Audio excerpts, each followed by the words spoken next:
Hello everyone, welcome back to my another video. और इस video में मैं आप लोगों के लिए लेकर आया हूँ हाइगन्स प्रिंसिपल। नीट से रिलेटेड हाइगन्स प्रिंसिपल में जितनी भी बातें हैं वो सारी मैं आपको बता दूंगा। इसमें PYQs भी कवर हो जाएंगे, प्लस एक्स्ट्रा कोई भी कॉन्सेप्ट होगा वो सारा कुछ कवर हो जाएगा। सिर्फ इतना ही आपको पढ़ के जाना है और आप कोई सा भी क्वेश्चन टैकल कर पाएंगे। आइए हम लोग स्टार्ट कर देते हैं हाइगन्स प्रिंसिपल। ठीक है, तो हम लोग इस वीडियो में पढ़ने वाले हैं हाइगन्स प्रिंसिपल। अब हाइगन्स प्रिंसिपल क्या चीज है? सबसे पहले हाइगन्स प्रिंसिपल को पढ़ने से पहले हमको पता होना चाहिए कि वेव फ्रंट क्या होता है। तो एक सिंपल सा एग्जांपल लेके हम समझ लेंगे। मान लो कि ये जो बोर्ड है, ये बोर्ड ना होकर कोई नदी है और इसमें मैंने एक पत्थर मार दिया। अगर यहां मैंने इसमें एक पत्थर मारा तो आपको पता है इसके अंदर से निकलेंगी लहरें या वेव्स निकलेंगी, और आप ऐसे कोसेंट्रिक सर्कल्स देखोगे। इनको आप डिस्टरबेंस भी बोल सकते हो या वेव भी बोल सकते हो। ठीक है, ये आपने देखा। अब वेव जो है वो सोर्स से ऐसे बाहर की तरफ ट्रेवल कर रही है लाइक दिस। ठीक है, और ये जो है ये स्फेरिकल नहीं है बेटा, ये सर्कुलर है, क्योंकि आपको पता है कि यहां पर मैंने जो पत्थर मारा है वो पानी में मारा है, तो पानी में इस तरीके की वेव सरफेस पे क्रिएट हुई, 2D वेव, जो कि अपना एक सर्कल बन गया। अब इस सर्कल में हर एक पॉइंट जो है वो ऐसे, जैसे आपको कौन सा सर्कल दिखता है जो ऊपर की तरफ होती है, जो लहर ऐसे ऊपर की तरफ होती है, वो पूरा सर्कल आपको दिख जाता है ना, जो वेव ऊपर की तरफ होती है। अब इसमें हर एक पॉइंट का फेज सेम है। ठीक है, पूरे सर्कल पे सेम फेज। ठीक है, और इसी को हम बोलते हैं वेव फ्रंट। इसी को हम क्या बोलते हैं? Wave front. ठीक है, a surface of constant phase ऐसा भी बोल सकते हैं आप। A surface of constant phase, यही हमारा क्या होता है? वेव फ्रंट होता है। तो हाइगन्स प्रिंसिपल के अंदर पहली चीज जो समझने के लिए जरूरी है वो ये है कि वेव फ्रंट क्या होता है। उसके लिए मोस्ट कॉमन एग्जांपल हमने लिया कि पानी के अंदर पत्थर मारो, उसके अंदर से गोल गोल वेव निकलेंगी। ये जो पूरा गोला आपको दिख रहा है, जो पूरा सर्कल आपको दिख रहा है, इस पे हर एक पॉइंट सेम तरीके से ऑसिलेट कर रहा है, हर एक पॉइंट सेम डिस्प्लेसमेंट लेके बैठा है, इसलिए ये सारे पॉइंट्स क्या हो गए? सेम फेज में। ये कैसा वेव फ्रंट हो गया? सर्कुलर वेव फ्रंट, और ये है एक सरफेस ऑफ कांस्टेंट फेज। फिर जब वेवफ्रंट को हम डिफाइन कर देते हैं तो दो चीजें हमारे लिए समझना और जरूरी है। पहली बात कि ये जो मैंने बनाया है ये क्या है? ये है रे। रे बता रही है कि वेव कौन सी डायरेक्शन में चल रही है। वेव ऊपर भी जा रही है, वेव राइट में भी जा रही है, वेव लेफ्ट में भी जा रही है, वेव नीचे भी जा रही है, वेव इधर भी जा रही है। ये रे जो है ये वेव के ट्रैवल करने का डायरेक्शन बताती है। अब अगर आप ध्यान से ऑब्जर्व करें तो वेव फ्रंट और रे के बीच में हमेशा 90 डिग्री का एंगल होता है, ये ध्यान रखना। तो एक बात आपने और लिख ली कि वेव फ्रंट हमेशा परपेंडिकुलर होता है रे के, और रे हमको बताती है डायरेक्शन ऑफ प्रोपोगेशन।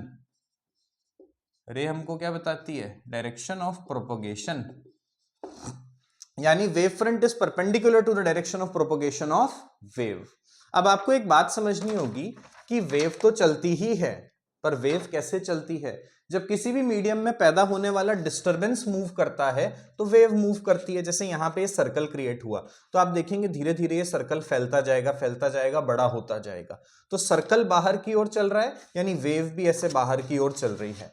अब एक बात समझिए, वेव फ्रंट के चलने की स्पीड क्या होती है? अब आपने बोला sir speed of wave front बताओ। Speed of wave front equal to speed of wave. जिस स्पीड से वेव ट्रेवल कर रही है उस मीडियम में, वही स्पीड ऑफ वेव फ्रंट है। वेव फ्रंट भी चल रहा है। अब हाइगन ने बोला कि अगर आप पता करना चाहते हो कि फ्यूचर में ये वेव फ्रंट कहां है, जैसे ये आपका एक सर्कुलर वेव फ्रंट है और आप पता करना चाहते हो कि फ्यूचर में ये वेव फ्रंट कहां पर होगा, तो उसने बोला आपको क्या करना है। सबसे पहले ये देखिए, ये क्या है? आपका प्राइमरी सोर्स। प्राइमरी सोर्स क्या था? जो पत्थर आपने पानी में मारा, उस पानी में मारे गए पत्थर ने ही तो ये वेव्स पैदा करी, तो यही तो हुआ सोर्स ऑफ वेव। अब उसने बोला कि ये जो आपका वेव फ्रंट है, इस पे हर एक पॉइंट को देखिए, हर एक पॉइंट को तो मैं मार्क नहीं कर सकता, दो चार पॉइंट को मार्क करके आपको बता देता हूं। हर एक पॉइंट को आपको एक नया सोर्स मान लेना है, सोर्स ऑफ सेकेंडरी डिस्टर्बेंस। अच्छा, वैसे तो सोर्स ये है, पर उसने कहा इन पॉइंट्स को भी सोर्स मान लो। चलो, उसने बोला मानना है तो मान लिया। अब इसने बोला इनकी अपनी अपनी खुद की वेव बना दो। जैसे इसकी ये वेव बना दी, इसकी ये वेव बना दी, इसकी ये वेव बना दी और इसकी ये वेव बना दी।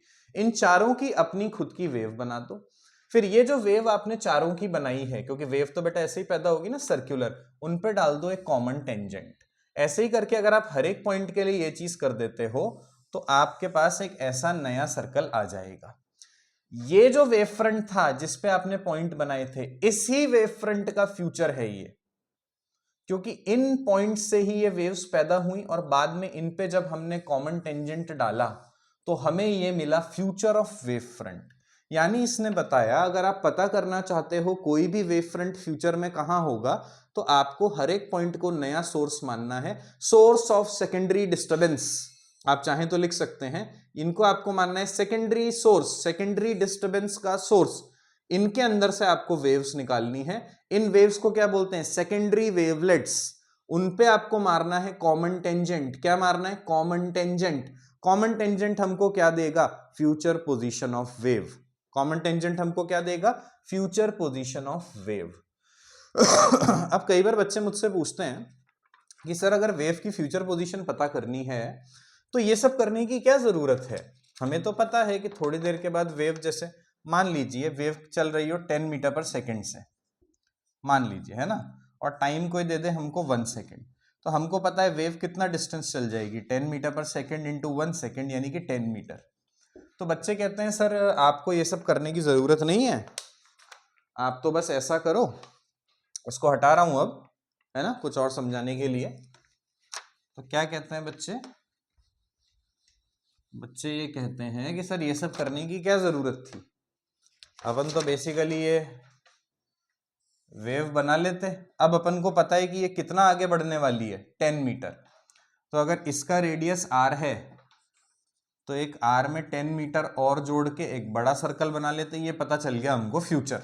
बिल्कुल, अगर आपको फ्यूचर पता करना है तो अगर मान लो कि ये दूरी 5 मीटर है ना, तो वेव फ्रंट फिलहाल 5 मीटर दूर है और आप जानना चाह रहे हो कि वेव फ्रंट फ्यूचर में कहां होगा। तो आपने देख लिया वेव फ्रंट कितना चल जाएगा, वेलोसिटी टाइम दोनों आपको पता है 10 मीटर। तो आपने बोला ये 5 मीटर है, 10 मीटर और बना लो, ये पता चल गया आपको फ्यूचर। ठीक है, बिल्कुल सही बात है आपकी। तो हाइगन प्रिंसिपल की हर एक पॉइंट से वेव निकालो, हर एक पॉइंट से वेव निकालो, बड़ा बेवकूफी भरा लग रहा है। क्यों निकाले, क्यों बनाए कॉमन टेंजेंट, क्यों जाए इतनी कॉम्प्लेक्स प्रोसेस के थ्रू? पर आप इस बात को समझें बेटा कि ये वाली जो चीज है ये बेवकूफी भरी आपको तभी तक लगेगी जब तक मीडियम चेंज नहीं होता। अगर मीडियम चेंज हो जाए, मान लो यहां पर हो एयर और यहां पर हो वाटर इस जगह पे, अब यहां पर अगर वाटर हो तो ये वाला जो आपने सेकेंडरी वेवलेट बनाया था ये इतना दूर नहीं जा पाएगा, ये इतना ही दूर जा पाएगा। तो वेवफ्रंट भी आपका सर्कुलर नहीं रहेगा, कुछ ऐसा हो जाएगा। यानी आप बात समझिए, हाइगेन्स प्रिंसिपल की खूबसूरती आपको तब देखने को मिलेगी जब मीडियम बदल जाए। जब मीडियम बदल जाएगा तब जो आड़ा टेढ़ा वेव फ्रंट बनेगा वो आप हाइगेन्स प्रिंसिपल की मदद से ही बना पाओगे। क्योंकि अब इतना सिंपल नहीं रहा ना कि इधर भी 10 चला इधर भी 10 चला, हो सकता है इधर 6 ही चला हो बस, और अगर 6 ही चलेगा तो यहां ज्यादा चला यहां कम चला, तो आपका देखिए वेव फ्रंट का शेप ही चेंज हो गया। तो हाइगेन्स प्रिंसिपल तब काम में आता है जब मीडियम चेंज हो जाए। अब एक बात यहां पर और इंपॉर्टेंट है कि जब भी मीडियम चेंज होता है तो वेलोसिटी बदल जाती है। जैसे एयर में वेलोसिटी 3 इंटू 10 की पावर 8 होती है, वाटर में वेलोसिटी 2.25, गलत लिख रहा हूं क्या, ग्लास में एयर वाटर ग्लास, ग्लास में 2 इंटू 10 की पावर 8 होती है, 2.25 इंटू 10 की पावर 8 होती है वाटर में। अब क्या सीन है कि वेलोसिटी बदल गई, वेलोसिटी बदल गई तो डिस्टेंस भी बदल गया। तो कांस्टेंट क्या रहा? कांस्टेंट रहा टाइम। इंपॉर्टेंट बात, इसके बारे में लोग डिस्कस ही नहीं करते। ये एनसीईआरटी में भी साफ साफ लिखा हुआ है, पर पता नहीं क्यों लोग इस बात को नेग्लेक्ट करके चलते हैं, कि मतलब इस पॉइंट को नेग्लेक्ट करके चलते हैं, ज्यादा इस पर ध्यान नहीं देते हैं कुछ क्वेश्चंस के अलावा, क्योंकि हाइगेन्स प्रिंसिपल के बहुत ज्यादा क्वेश्चन पूछे नहीं जाते हैं। तो टाइम जो होता है एक वेव फ्रंट से दूसरे फ्यूचर में पहुंचने का, जैसे इस वेव फ्रंट का प्रेजेंट था, अब इसका फ्यूचर कैसा होगा, तो उसका टाइम ही तो कांस्टेंट होगा ना। इस पॉइंट का फ्यूचर 10 सेकंड नहीं 1 सेकंड बाद लिया था, 1 सेकंड बाद यहां, इस पॉइंट का फ्यूचर 1 सेकंड बाद यहां, इस पॉइंट का फ्यूचर 1 सेकंड बाद यहां, और ये जो हमको वेव फ्रंट मिला वो ऐसा। तो एक वेव फ्रंट से दूसरे वेव फ्रंट तक जाने का टाइम क्या रहता है? कांस्टेंट। आइए और देखते हैं। नेक्स्ट, ये हाइगेन्स प्रिंसिपल हम लोग समझ चुके हैं। नेक्स्ट हमको अब कुछ क्वेश्चंस देखने हैं, बिल्कुल सिंपल सिंपल। अगर आपके पास एक पॉइंट सोर्स है, कैसा सोर्स है, पॉइंट सोर्स, जैसे सन मान लो, तो सन से वेव फ्रंट कैसा निकलेगा, स्फेरिकल निकलेगा। ध्यान रखना है चारों दिशाओं में वेव को वो फैलाएगा। लाइट की बात कर रहे हैं, लाइट वेव निकलेंगे ना चारों तरफ, तो इस तरीके का वेव फ्रंट निकलेगा। यहाँ अर्थ है, ठीक है, ये हो गया आपका अर्थ, ये हो गया आपका सन। सन से वेव फ्रंट निकला, कैसा निकला, स्फेरिकल। अर्थ के लिए सन कैसा हो गया, पॉइंट सोर्स, यानी पॉइंट सोर्स के अंदर से पैदा होने वाला वेव फ्रंट कैसा होता है, स्फेरिकल होता है।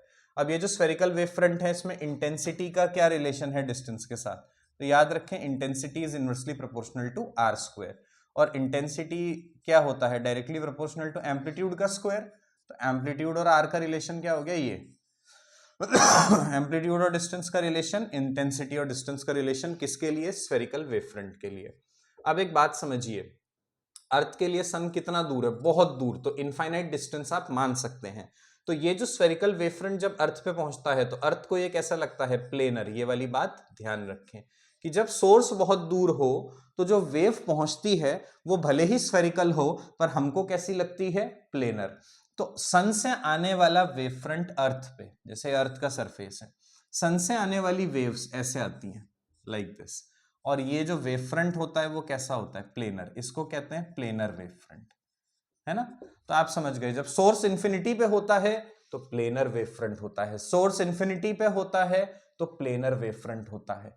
प्लेनर वेव फ्रंट यानी ऐसा, ये देखो प्लेन है ना ये, ठीक है, कोई दिक्कत नहीं है। इसमें इंटेंसिटी एम्पलीट्यूड का रिलेशन, इंटेंसिटी का आर से कोई रिलेशन नहीं है, एम्पलीट्यूड का भी आर से कोई रिलेशन नहीं है। Intensity constant, amplitude constant.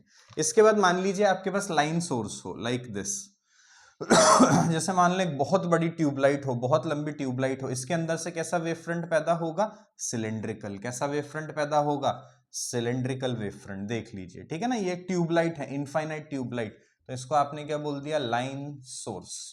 और इसका वेव फ्रंट आपको कैसा मिल गया, सिलेंड्रिकल। इसमें इंटेंसिटी और एम्पलीट्यूड का रिलेशन, तो intensity is inversely proportional to r and amplitude is inversely proportional to root r. ये वाली बातें आपको ध्यान रखनी है, ये मैं आपको समझाता जा रहा हूं कि वेव फ्रंट कैसे बनते हैं। सोर्स इन्फिनिटी पे हो तो ऐसा बनता है, प्लेनर, ये भी देख सकते हैं आप। पॉइंट सोर्स हो तो स्फेरिकल बनता है, इंटेंसिटी एम्पलीट्यूड का रिलेशन। लाइन सोर्स के लिए सिलेंड्रिकल बनता है, इंटेंसिटी एम्पलीट्यूड का रिलेशन। और तो मैं आपको समझा चुका हूं वेव फ्रंट किस स्पीड से चलता है। आइए एक बहुत मस्त सवाल करते हैं, एक दो क्वेश्चन और हाइगन प्रिंसिपल हमारा खत्म। अब मैं एक क्वेश्चन बनाने वाला हूं जिसके अंदर हाइगन्स प्रिंसिपल की ब्यूटी आपको दिखेगी, उसके अलावा उसके अंदर 2-3 क्वेश्चंस भी अपन बना देंगे। रिफ्रैक्शन का केस आइए समझते हैं। ये देखिए, ऐसा करके एक वेव फ्रंट आया, ये आपने बोला ए, ये आपने बोला बी। तो ए बी आपका क्या है, अभी अभी आप देखिए, आपको बोर्ड में आपने पढ़ा होगा, आप टारगेट में है या 12th में है अगर आपने ये तो पढ़ा ही होगा, ए बी है हमारा incident wave front. A B हमारा इंसिडेंट वेव फ्रंट हो गया। अब पॉइंट है, आप देखिए नए मीडियम से टकरा गया, ये बाउंड्री है ना, यहाँ पे एयर है मान लो और यहाँ वाटर है, समझने के लिए ऐसा ले लेते हैं। अब मान लो उन्होंने दिया है कि ये एंगल है 45 डिग्री, कितना है 45 डिग्री, इसको बोल दिया इन्होंने, इस एंगल को बता दिया हॉरिजॉन्टल के साथ 45 डिग्री पे है। अब वेव फ्रंट का फ्यूचर आपको बनाना है, तो देखिए ये जो आपका वेव फ्रंट था उसमें एक पॉइंट तो अभी भी हवा में ट्रेवल करेगा, तो ये टाइम कितना होगा 3 × 10 की पावर 8 × t, क्योंकि हवा में वेलोसिटी क्या है 3 × 10 की पावर 8। और अगला जो वेव फ्रंट यहाँ पे देखिए ऐसा, ये वेव फ्रंट ट्रेवल कर गया, अगला इस पॉइंट से जो वेव फ्रंट आगे बढ़ेगा वो कितना चल पाएगा, समझाने के लिए बनाया गोला ऐसा, है ना, थोड़ा इजी कर देता हूँ आपके लिए। आपको पता है ना रिफ्रैक्शन कैसे होता है, आपको पता है ना, जैसे आपकी रे आ रही है तो ये बेंड टूवर्ड्स द नॉर्मल हो जाएगी, ठीक है। ये दूरी कितनी है, इतनी, ये तो यहाँ थोड़ी कम ले लो। तो यहाँ मैंने कम दूरी क्यों ली, क्योंकि यहाँ पे कितना चल पाएगी वेव, 2.25 × 10 की पावर 8 × t, क्योंकि वेव वाटर में चल रही है, वाटर में चल रही है तो कम दूरी तय कर पाएगी। ये वाली वेव अभी भी एयर में चल रही है इसलिए ज्यादा दूरी तय कर पाएगी। अब एक पॉइंट से निकलने वाला वेव फ्रंट इस पॉइंट तक पहुंच गया और बी से निकलने वाला वेव फ्रंट यहां तक पहुंच गया, इन दोनों को कनेक्ट कर दो, कॉमन टेंजेंट बना दो, ये हमारी क्या बन गई, फ्यूचर पोजीशन ऑफ वेव। ये क्या मिल गया, future position of wave front. इसको मैंने बोल दिया ए डैश बी डैश। यहां पर आप लोग देख सकते हो हाइगेन्स प्रिंसिपल इन एक्शन। यहां पर आप लोग क्या देख सकते हो, हाइगेन्स प्रिंसिपल इन एक्शन। ये एक वेव फ्रंट आया था जिसका एक पॉइंट नए मीडियम से टकरा गया था, और ये जो दूसरा पॉइंट है वो अभी भी हवा में चलने वाला था। अब ए से निकलने वाला वेव किस में ट्रेवल करेगा, वाटर में। तो वो कितनी दूरी तय कर पाया, कम दूरी तय कर पाया, क्योंकि टाइम कांस्टेंट है पर वेलोसिटी कम हो गई। ये कितनी दूरी तय कर पाया, ज्यादा दूरी तय कर पाया, क्योंकि टाइम कांस्टेंट है पर वेलोसिटी एयर में ज्यादा होती है, जिस वजह से आपका वेव फ्रंट ऐसा था पर अब ऐसा हो गया। अब उन्होंने आपसे क्वेश्चन में क्या पूछा, ये थीटा एंगल बताओ कि ये थीटा एंगल 45 से बड़ा होगा, बराबर होगा, छोटा होगा, या पता नहीं करा जा सकता। ये भी ऑप्शन दिया था। तो चार ऑप्शन आप इसके समझ सकते हैं, क्या क्या हो सकते हैं कि थीटा 45 से बड़ा है, थीटा 45 से छोटा है, थीटा 45 के बराबर है, या फिर कैन नॉट बी डिटरमाइंड। तो बेटा आपको खुद देखना है कि आपने देखा ये ऐसे था, फिर यहां पे ये बराबर दूरी नहीं चल पाया, थोड़ा सा ये टेढ़ा हो गया। आपको खुद डायग्राम में दिख जाएगा कि ये टेढ़ा हो गया है, ऐसे था, अब ये ऐसे नहीं रहा, ऐसे हो गया, टेढ़ा हो गया। तो देखिए आप यार एंगल 45 डिग्री से कम हो गया, खत्म, खत्म हो गई बात। कोई दिक्कत ही नहीं, क्वेश्चन खत्म। एक क्वेश्चन और घुसेड़ देते हैं इसमें। तो बी पॉइंट पे भी अब वेव पहुंच चुकी है, तो ऐसे है ना, ठीक। अब ये एक वेव फ्रंट था ए बी और एक वेव फ्रंट था सी डी, इनके बीच की दूरी इसने बोली d1। यहां पे भी एक वेव फ्रंट ये जो ए डैश बी डैश है, अब मान लेते हैं कि ए डैश बी डैश आगे बढ़ चुका है, यहां पहुंच चुका है, और अब ए डैश बी डैश की जगह यहां पे आ गया सी डैश डी डैश, यानी ये दोनों वेव फ्रंट नए मीडियम में घुस गए। ए बी जो है वो भी नए मीडियम वाटर में घुस गया, तो थोड़ा टेढ़ा होके ऐसे चल गया। सी डी है वो भी नए मीडियम में घुस गया, तो टेढ़ा होके फिर ऐसा चल गया, तो ये सी डी आ गया। अब ये जो सी डी और ये जो दो वेव फ्रंट की दूरी है, इसको अपन ने बोल दिया d2। अब सवाल आपसे ये पूछा जाएगा कि d1 बड़ा कि d2 बड़ा। अब देखना कितना सिंपल सवाल है। आपको पता है टाइम कांस्टेंट, क्या कांस्टेंट रखना है, टाइम। अब ये दो वेव फ्रंट की दूरी क्या है, d1। अब यहां पे फॉर्मूला क्या लिखोगे, 3 इंटू 10 की पावर 8 इंटू टी।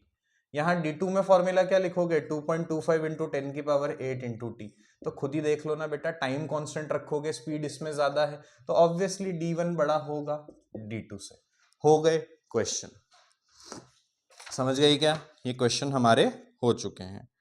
फिर हमारे पास सवाल आते हैं कि वेव फ्रंट ड्रॉ करो। वेव फ्रंट ड्रॉ करने के सवाल, इसको बढ़िया से आप समझ लें, नोट कर लें, और अब हम करते हैं वेव फ्रंट ड्रॉ करने के सवाल, जो कि मैंने सीबीएसई बोर्ड के लिए जो लेक्चर बनाए थे उसमें भी कराए थे। बहुत ही सिंपल है, कोई बड़ी बात नहीं है। 2-4 सवाल करा देता हूँ, बाकी एनसीईआरटी में से आप देख लेना। जैसे मान लो तुम्हारे पास हो एक थिन प्रिज्म, इसमें ये आ गया एक, ये तो तुम्हारी रे बनाई है मैंने, तो मैंने क्या बताया था, वेव फ्रंट हमेशा रे से परपेंडिकुलर होता है, तो ये तुम्हारा प्लेनर वेव फ्रंट हो गया। अब प्रिज्म क्या करेगा, दोनों लाइट रेस को क्या कर देगा, बेंड कर देगा। थिन प्रिज्म है, ध्यान रखना, दोनों लाइट रेस को इसने बेंड कर दिया। बेंड कर दिया तो तुम्हारा प्लेनर वेव फ्रंट अभी भी कैसा रहा, प्लेनर रहा, बस थोड़ा सा बेंड हो गया। तो ये एंगल दिया होता कि 90 है, और फिर बाद में एंगल पूछा होता तो अपन बता सकते हैं कि अब जो थीटा है वो 90 से कम हो चुका है। बात समझ में आई क्या। तो प्लेनर वेव फ्रंट प्रिज्म में से गुजरेगा तो प्लेनर ही रहेगा, पर थोड़ा सा बेंड हो जाएगा, बात खत्म। दूसरा क्वेश्चन यही कर देते हैं यार।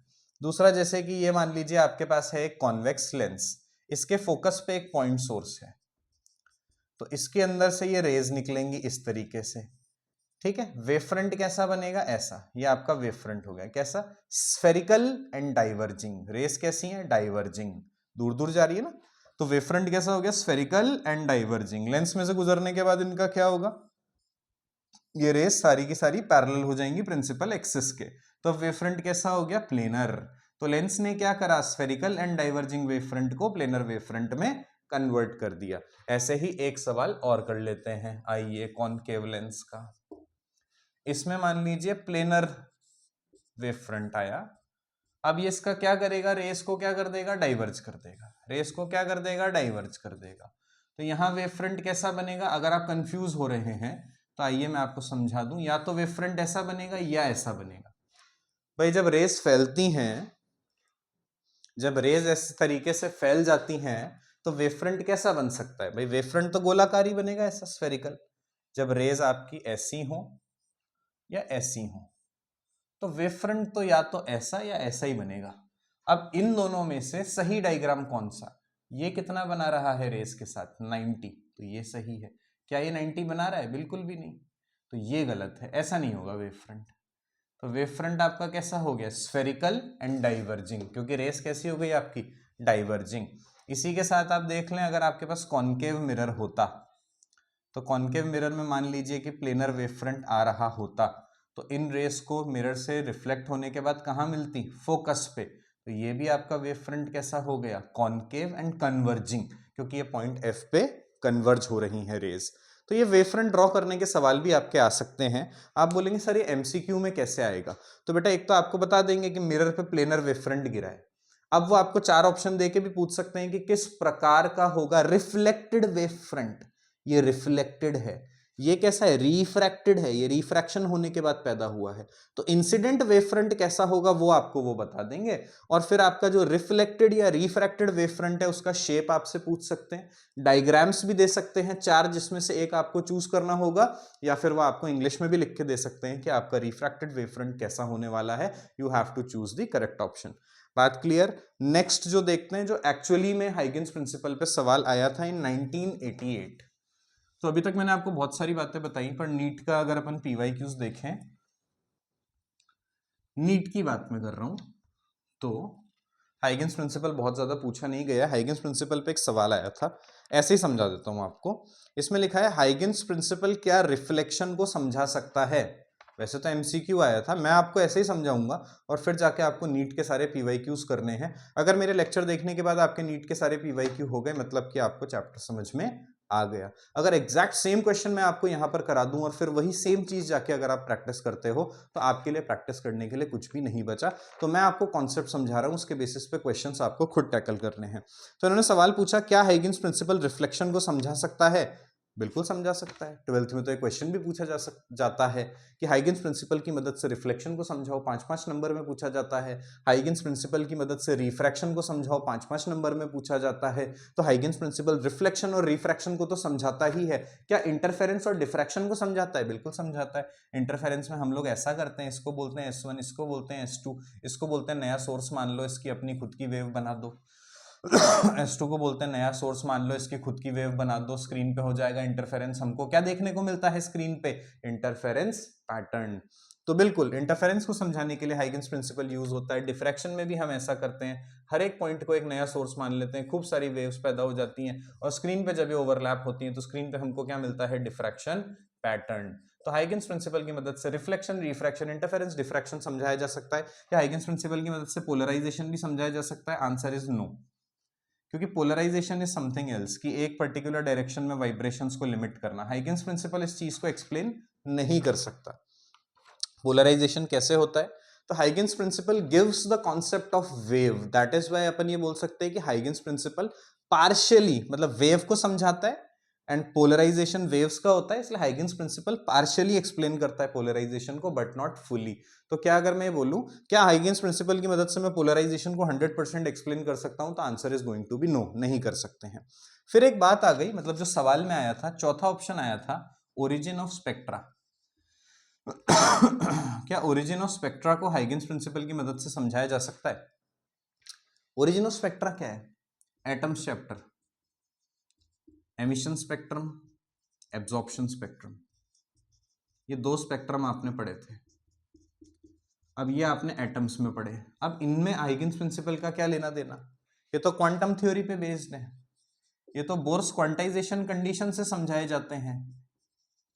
किससे समझाए जाते हैं? बोर्स क्वांटाइजेशन कंडीशन से। तो हाइगेन्स प्रिंसिपल इनको कैसे समझा पाएगा? तो origin of spectra can not be explained with the help of Huygens principle, it is explained with the help of quantum theory, Bohr's quantization condition.